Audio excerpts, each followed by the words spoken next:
বলে আমার রাধা বদন তুলে যাও, আর রাধা বলে কেন মিছে আমার জ্বালাও। পৌশালী ব্যানার্জি লোকসঙ্গীতের জন্য নামটাই যথেষ্ট।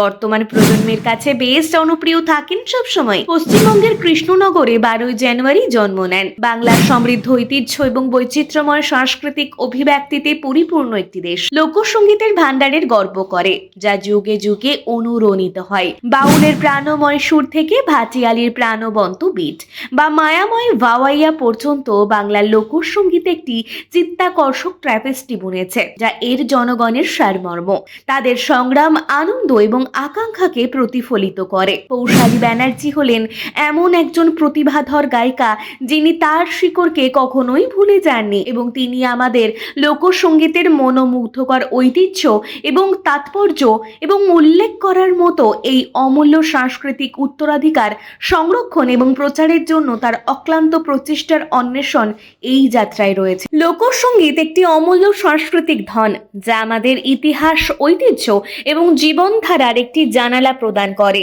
এই সমৃদ্ধ ঐতিহ্য সংরক্ষণ এবং উদযাপন নিশ্চিত করে যে বাংলার লোকসঙ্গীতের প্রাণবন্ত ট্রেপেস্ট্রি আগামী প্রজন্মের জন্য জীবন্ত এবং অনুরণিত থাকবে, মানুষের মধ্যে গর্ব এবং সাংস্কৃতিক পরিচয়ের বোধ জাগিয়ে তুলবে। লোকসঙ্গীত কি এখনো তরুণ প্রজন্মের সাথে প্রাসঙ্গিকতা রয়েছে? আমরা গায়িকাকে জিজ্ঞাসা করেছি এবং তিনি অবিলম্বে একটি হাসি দিয়ে উত্তর দেন যে লোকসঙ্গীত সর্বদা শীর্ষে থাকবে। লোকসঙ্গীতকে রাজ্য, দেশ এবং বিদেশের মাটিতেও প্রতিটি অনুষ্ঠানে ছড়িয়ে চলেছেন এই স্বনামধন্য গায়িকা, যিনি বাংলার মাটিকে গর্বিত করেছেন তার গানের মধ্য দিয়ে, এবং জনপ্রিয়তা ও ভালোবাসাও পেয়েছেন এই বাংলার মাটি থেকেই। এবং তিনি গিনেস বুক অফ রেকর্ডে তার নামও তুলেছিলেন, এবং তিনি বহু সংখ্যক গান গেয়েছেন। যেমন জনপ্রিয় বেশ কয়েকটি গান হলো ভ্রমর কইও রাধা, শাল তলে বেলা ডুবিল, কলঙ্কিনী রাধা, দে দে পাল তুলে দে মাঝি হেলা করিস না,